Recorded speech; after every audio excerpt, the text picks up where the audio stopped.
குத்தினாங்க. குத்தும் போதும் ரத்தமும் தண்ணீரும் புறப்பட்டு வந்தது. அப்படின்னா இனி அந்த உடம்புல பிளட்டும் இல்லை, தண்ணீர் இல்லை, வெறுமையாக ஒரு மரண தருவாயில நின்று கொண்டிருக்கிறார் இயேசு கிறிஸ்து. நோ வாட்டர் அந்த பிளட் அந்த பாடி.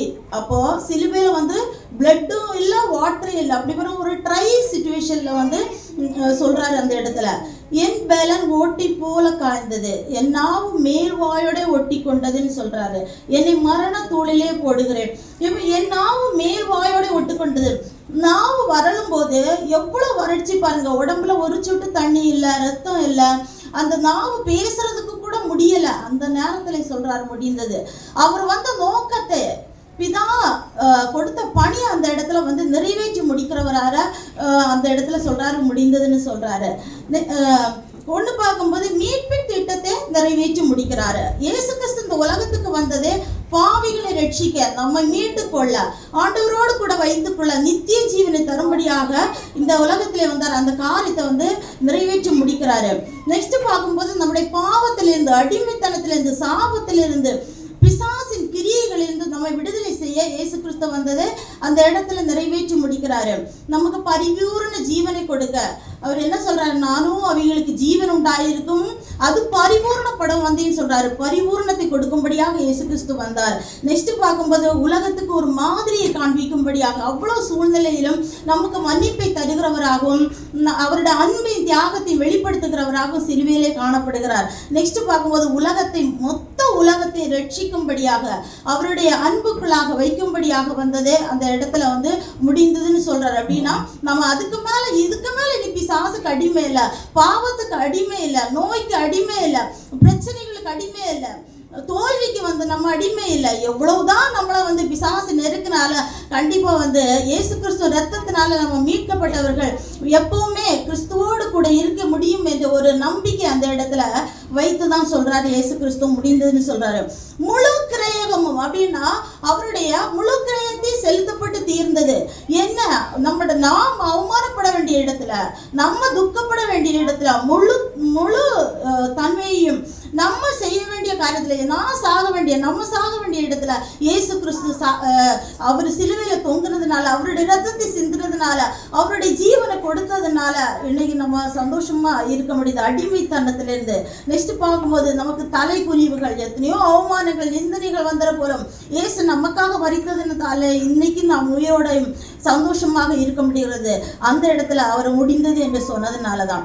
ஏசாயா 53 அதிகாரம் 5வது வசனத்துல சொல்லப்பட்டிருக்கிறது. ஒரு ஆள் வாசிக்கலாமா? ஏசாயா 53:6, 53:5. நாம் எல்லாரும் ஆடுகளை போல வழி தப்பி திரிந்து, ஏசாயா 53:5. அவர் காயப்பட்டு நம்முடைய அக்கிரமங்களின் நிமித்தம் அவர் நொறுக்கப்பட்டார், நமக்கு சமாதானத்தை உண்டு பண்ணும் ஆக்கினை அவர் மேல் வந்தது, அவருடைய தழும்புகளால் குணமாகிறோம்.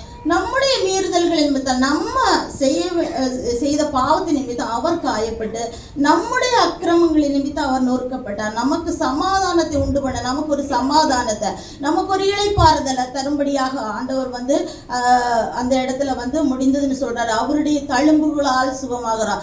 உண்மையிலேயே எந்த நோயினாலும் அவரால் சுகப்படுத்த முடியாத நோயே கிடையாது. நாம் அவருடைய சிலுவையை நோக்கி பார்த்தால், இன்னைக்கு அவருடைய முகத்தை நோக்கி பார்த்தால் அவர் நமக்கு சுகத்தையும் பலத்தையும் தர வல்லவராயிருக்கிறார்.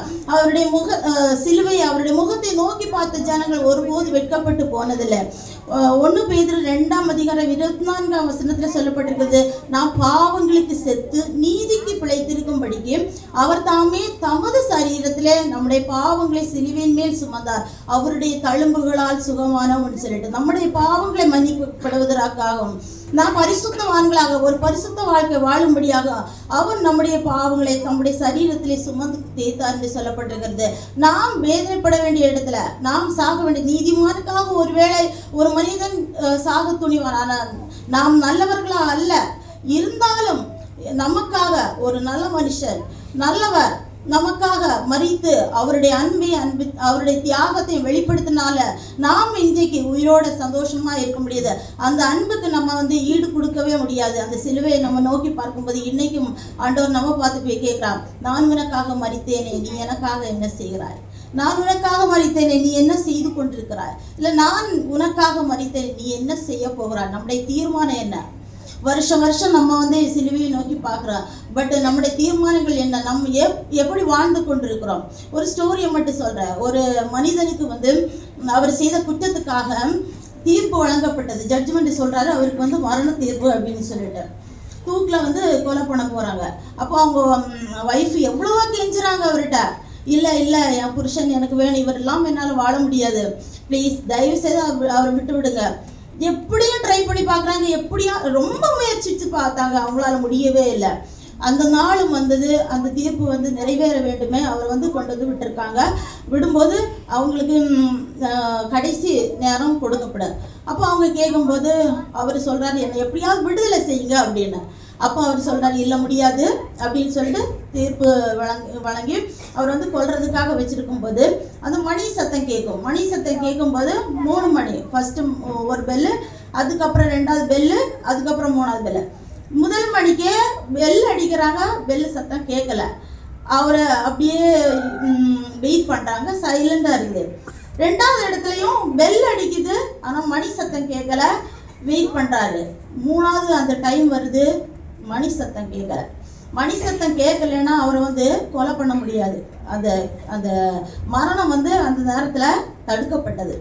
அப்போ திடீர்னு சொல்லிட்டு ஏன் அந்த மணி சத்தம் கேட்கல, பெல்ல ஏதாவது பிரச்சனையாக இருக்குமோ அப்படின்னு சொல்லிட்டு எல்லாரும் ஓடி வந்து பார்க்கும்போது, இந்த பெல்லை பார்க்கும்போது நம்ம ஊரில் பார்ப்போம், சர்ச்சில் வந்து தொங்க போடப்பட்டிருக்கும் பெல்லு, அதுக்கு இடையில வந்து ஒரு இது இருக்குது, கயர் கட்டியிருப்பாங்க. அந்த கயரை ஆட்டும்போது அந்த அந்த இது வந்து 4 சைடு போய் சவுண்டு ஒலிக்கும்.